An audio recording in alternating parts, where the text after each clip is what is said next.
Hi hello ನಮಸ್ಕಾರ ಸ್ನೇಹಿತರೆ, ತಮಗೆಲ್ರಿಗೂ V piece ಕಿಚನ್ಗೆ ಸ್ವಾಗತ. ನಾವು ಇವತ್ತು ಚಿಕನಲ್ಲಿ ಏನಾದರೂ ಒಂದು ಸ್ಪೆಷಲ್ ಆಗಿರೋ ರೆಸಿಪಿ ಮಾಡಬೇಕಂತ ಹೊರಟಿರೋದು ಚಿಕನ್ ಶಾಪ್ಗೆ. ಇದು ನಮ್ಮ ಮನೆ ಹತ್ರ ಇರೋ ಚಿಕನ್ ಶಾಪು. ಯೂಶ್ವಲಿ ನಾವು ಇಲ್ಲೇ ಚಿಕನ್ನ ಪರ್ಚೇಸ್ ಮಾಡೋದು, ವಾಕೇಬಲ್ ಡಿಸ್ಟೆನ್ಸು. ಸೊ ಇಲ್ಲಿ 1 kg ಚಿಕನ್ನ ವಿದೌಟ್ ಸ್ಕಿನ್ ಚಿಕನ್ನ ನಾವು ಇಲ್ಲಿ ಕಟ್ ಮಾಡಿಸ್ತಾ ಇದ್ದೀವಿ.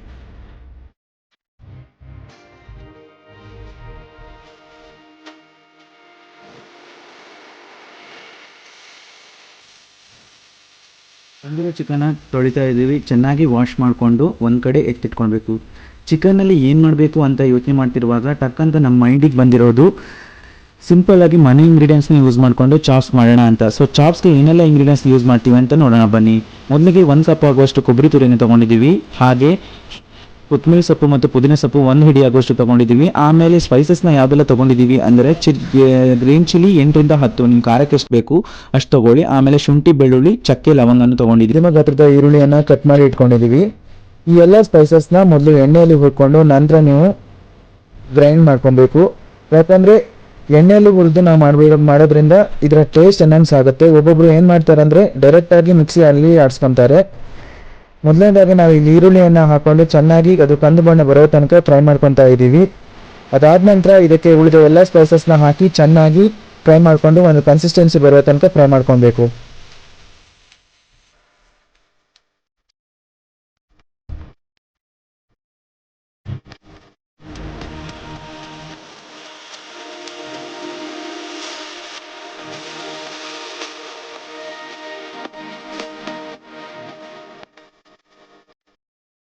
ಇಲ್ಲಿ ಇಂಪಾರ್ಟೆಂಟ್ ಇಂಗ್ರೀಡಿಯೆಂಟ್ ಮಿಸ್ ಮಾಡಿದ್ವಿ, ಅದೇನಂದ್ರೆ ಕಾಳು ಮೆಣಸು. ಅದನ್ನು ಇವಾಗ ಆ್ಯಡ್ ಮಾಡ್ಕೊತಿದ್ದೀವಿ. ಅದನ್ನು ಆ್ಯಡ್ ಮಾಡಿಕೊಂಡು ಚೆನ್ನಾಗಿ ಎಲ್ಲ ಮಸಾಲ ಐಟಮ್ನ ಫ್ರೈ ಮಾಡ್ಕೊಳ್ಳಿ.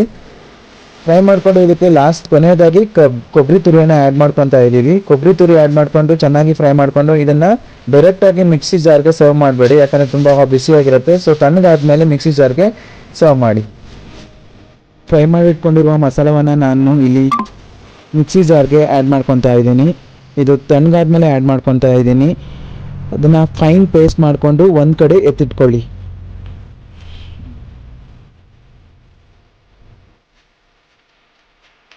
ಮಸಾಲೆ ರೆಡಿ ಆದಮೇಲೆ ನಾವು ಇಲ್ಲಿ ಚಿಕನ್ನ ಫ್ರೈ ಮಾಡ್ಕೊಳ್ಳೋಣ.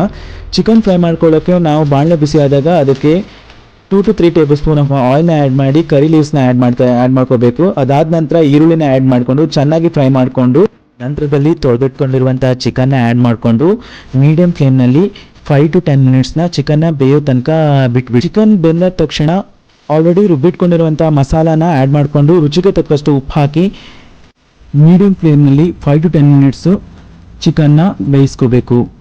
ಅದಾದಮೇಲೆ ನಮಗೆ ರುಚಿಕರವಾದ ಚಿಕನ್ ಚಾಪ್ಸ್, ಕೆಲವು ಇಂಗ್ರೀಡಿಯೆಂಟ್ಸ್ನ ಯೂಸ್ ಮಾಡಿಕೊಂಡು ಮಾಡಿರುವಂತಹ ಚಿಕನ್ ಚಾಪ್ಸ್ ಸವಿಯಲು ಸಿದ್ಧ. ಯಾರೆಲ್ಲ ನಮ್ಮ ಚಾನಲ್ನ ಹೊಸದಾಗಿ ನೋಡ್ತಾ ಇದ್ದಾರೋ ದಯವಿಟ್ಟು ಹೋಗಿ ಲೈಕ್ ಮತ್ತು ಸಬ್ಸ್ಕ್ರೈಬ್ ಮಾಡಿ. ಇನ್ನೂ ಹೆಚ್ಚಿನ ಕಂಟೆಂಟ್ಸ್ಗಾಗಿ, ಅಪ್ಡೇಟ್ಸ್ಗಾಗಿ ಬೆಲ್ ಬಟನ್ನ ಕ್ಲಿಕ್ ಮಾಡಿ. ದಯವಿಟ್ಟು ಸಪೋರ್ಟ್ ಮಾಡಿ. ಆ ಜಿಂಗ ಲಕ ಲಕ ಲಕ ಎಲ್ಲ ಏನು ಮಾಡ್ತಿದ್ದೀರಾ? ಬರ್ರ ಬರ್ರ ಬರ್ರ ಬರ್ರ ಬರ್ರ ಬರ್ರ. रुको जरा, सबर करो. बोला धक्का बुक्की नहीं करने का, आराम से लेने का. हाँ. ವಿಡಿಯೋನ ಎಲ್ಲಿ ಸ್ಕಿಪ್ ಮಾಡದೆ ಕೊನೆ ತನಕ ನೋಡಿ. Stay tune for more such contents.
Chicken ಚಾಪ್ಸ್ಗೆ ಕಾಂಬಿನೇಷನ್ ಆಗಿ ನೀವು ಚಪಾತಿ ಪರೋಟ ದೋಸೆ ಜೊತೆಗೂ ಕೂಡ ತಿನ್ಬೋದು. Thank you for watching.